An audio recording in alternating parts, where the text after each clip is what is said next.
Good day again mga kapilo. This day, we will have another philosophical coffee session and we will discuss about chapter 2, topic 2 or the moral character and virtues. So to begin with, striving for moral virtue rests upon an individual's moral character. So his character is important in moral choices because he cannot simply separate his character from his choice of actions. So every action carries with it an imprint or a stamp of his character. Class, you should always remember that our moral characters are guided by the moral virtues that we have. Now, our moral character is manifested by the kinds of choices and actions that we do. Kung ano ang ginawa mo, that or mga ginagawa mo, yun ang moral character na meron ka. Palagi kang gumagawa ng kabutihan, that is your moral character or that is your character. Ang ginagawa mo ay puro kasamaan, that is your character. Kaya hindi matatanggal o maaalis sa ibang tao na isipin kung sa'yo yung mga bagay-bagay na nakikita nilang ginagawa mo. Because your character is manifested by the choices and decisions that you are doing in your daily life. Now, good character must be cultivated and be brought to maturity so that somehow when man will be confronted with moral decisions, he can determine seriously the right choices. Character then is not something bestowed by a higher being, neither a privilege to be enjoyed, but it is a task to be fulfilled by constant struggle to do good. So it demands a habitual inner renewal of the person because it is from this that character is built. Sabi ko nga sa inyo kanina, it is a struggle to do what is good. So it is a habit. It demands a habit. Habit, ito yung bagay na paulit-ulit mong ginagawa. Not only because ito yung gusto mong gawin, but because it is the right thing to be done or it is the right thing to do. So ito yung nagbibuild ng iyong character. At yung pagbibuild mo ng character, hindi yan yung kinabukasan okay ka na. No, it is built in step-by-step manner, paunti-unti, pautay-utay. Hindi yung paggagising mo, magic, okay, from masamang image, mabuti ka na. Hindi ganun siya. So it is built through time. Now, moral characters are dispositions of both the heart and mind to do virtuous acts, itong mga kabutihan na ito. Now, according to Max Scheler, one lives in his acts, permeating every act with his peculiar character. Now, this means that an individual needs to evaluate each act he does if it helps him become a better person or not. Actually, kay Max Scheler, ko nalaman na bago nag-isip ang tao, bago nag-will ang isang tao, nagmahal muna siya. Because the statement of Max Scheler is that before man becomes an ens cogitans or an ens valens, he was first an ens amans. Ang ating mga actions ay ginaguide ng ating puso because kaya tayo gumagawa ng kabutihan because tayo ay nagmamahal. Kaya tayo nakakapag-isip ng mabuti kasi tayo ay nagmamahal. Kaya nagugustuhan natin gumawa ng kabutihan kasi tayo ay nagmamahal. Now, there is an interplay of moral character and virtue. So the Greek word virtue means excellence. O kapag sinabi mong virtues, excellences. Socrates once noted that man should aim to learn to live virtuously. And modern man is no exception. Siyempre lahat dapat tayo gumagawa ng virtuous acts. Now, according to Socrates, the unexamined life is not worth living. He asked, what is the point of living if you do not examine your life? What is the point of living if you do not self-reflect? What is the point of living if you will not do good? So, all are encouraged to engage in a never-ending task of doing what is good. Because according to Socrates, to know what is good is to do what is good.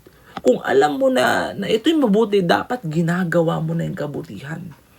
So, his pupil, si Plato, highlights 4 virtues in particular, so which were later called the cardinal virtues. composing of wisdom, courage, temperance, and justice. Now, Aristotle, estudyante naman ito ni Plato, used the term virtue to express our moral obligations. Virtue may be defined as any disposition of character or personality that an individual desires in him or others. Now, virtues are means between deficiency and excess or vices.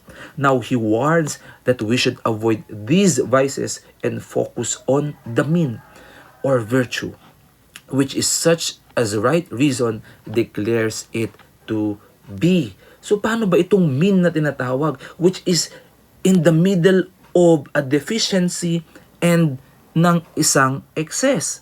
So let me just go to my drawing board. Ganito siya. So deficiency and then excess. Ito yung tinatawag ni Aristotle na golden mean. Golden mean is always in the middle of a deficiency and an excess. For example, helping people. Sa pagtulong, pag hindi ka tumutulong, ito ay vice. Pag sobra ka namang tumutulong, ito ay vice pa rin. Sa dapat nasa gitna ka lang, nasa middle ground ka lang. Eating, for example. Eat, ayan, pagkain.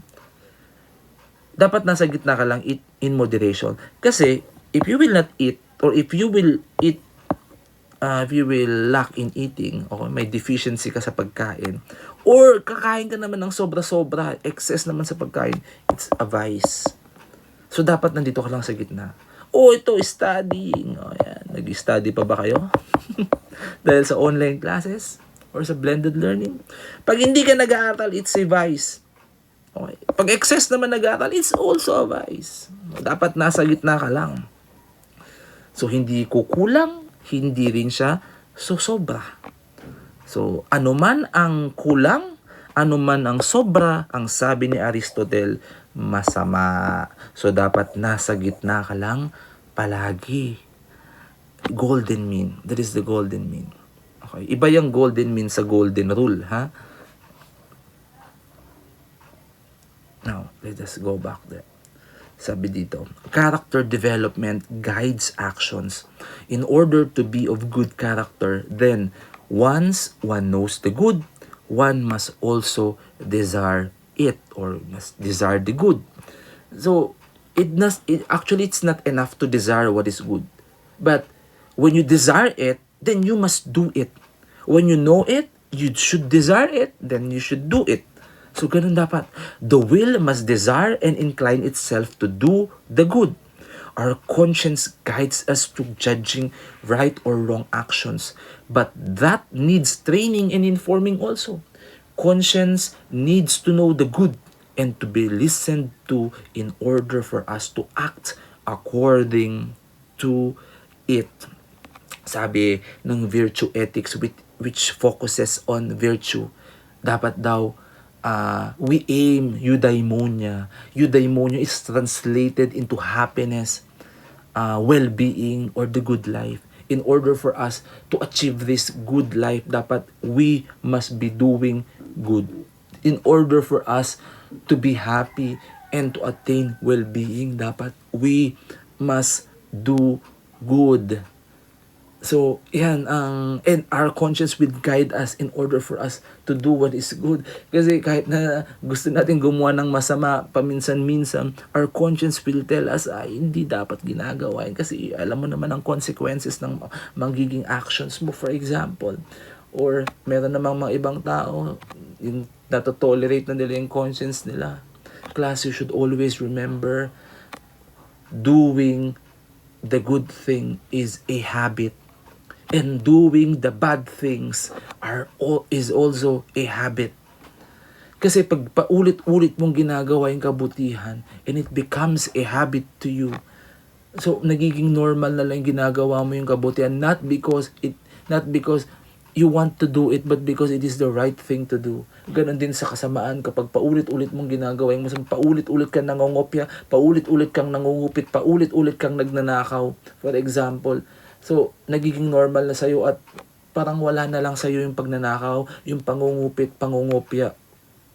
So, it becomes a habit.